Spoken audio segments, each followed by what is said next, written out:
Anyway, my trolls are gone. I just watched that video. Fucker said he had 99 dildos. There's 1,000 bottles of baby oil. Those are kids, so they're watching all this shit with Diddy.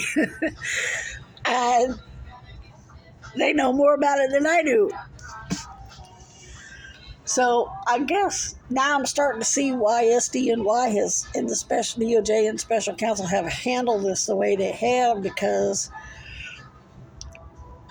I guess kids look up to it's so, because I guess they're inoculating the kids first and the parents first, getting them prepped for what's coming, because, Diddy was, Diddy in all of the music industry and Hollywood and all of that is making impressions on kids. That's why kids are growing up walking around with their pants hanging down below their butt.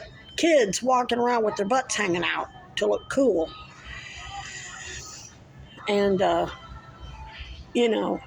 wearing their caps back. I mean, I can see now how the establishment used the entertainment industry to influence it's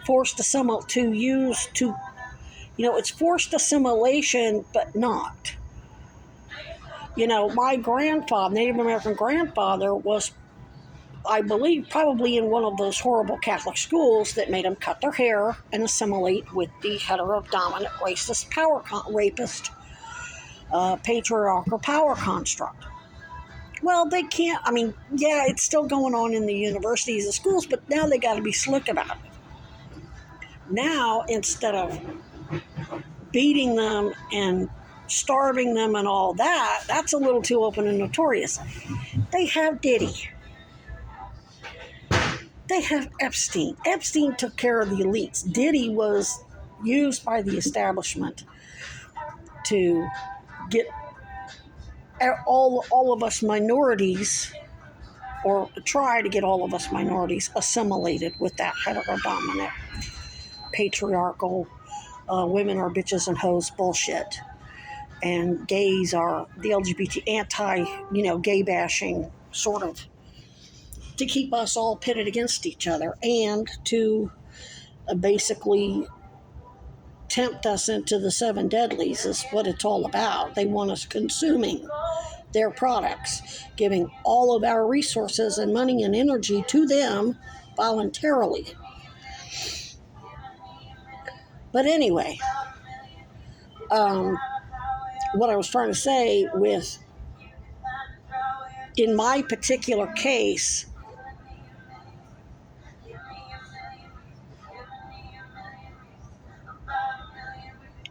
I'm a detective, and all of my abusers knew that.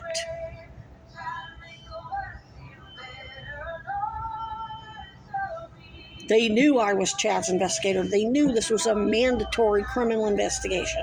They know damn well they're supposed to self-report.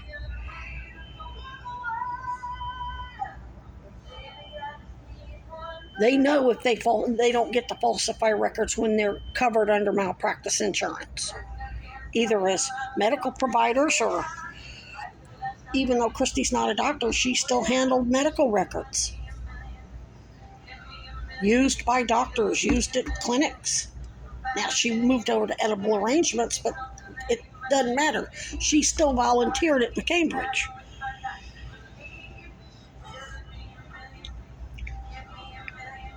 Susie Hanna was the director at Cambridge. She now running human relations for some big corporation in Kansas City, which means she's helping them avoid. And I even read her shit. She helps them avoid discrimination claims. She's helping them cover their ass. They all sold out. Susan Murray and Christy Jacoby and Susie Hanna spewed all that Jim Crow crime bill rhetoric bullshit back in 1997, but with me particularly,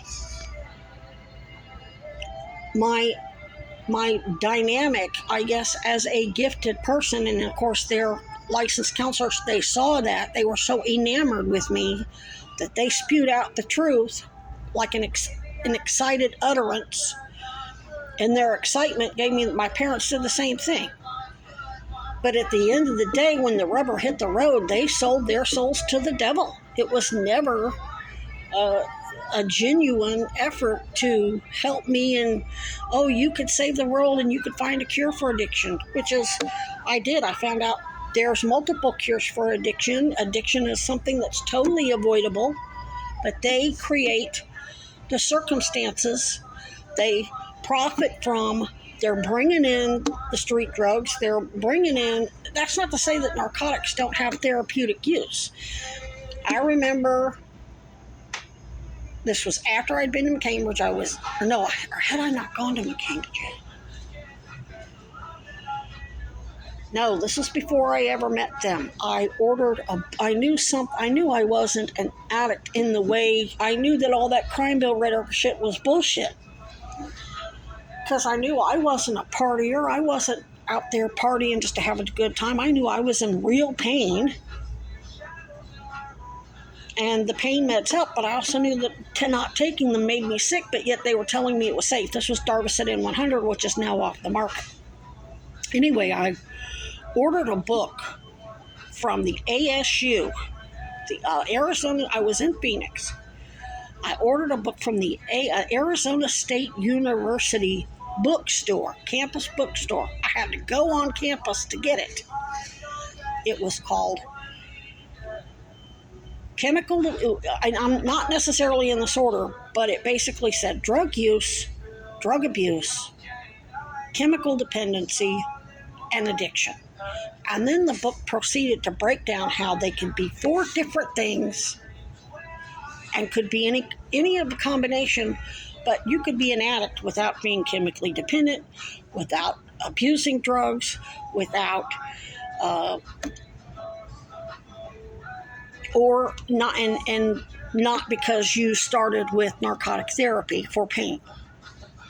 Or you could be not abusing drugs, not be an addict, but become chemically dependent because you used a narcotic therapy because you had maybe cancer, something that's long-term, that you're going to take it for more than 6 weeks at a time.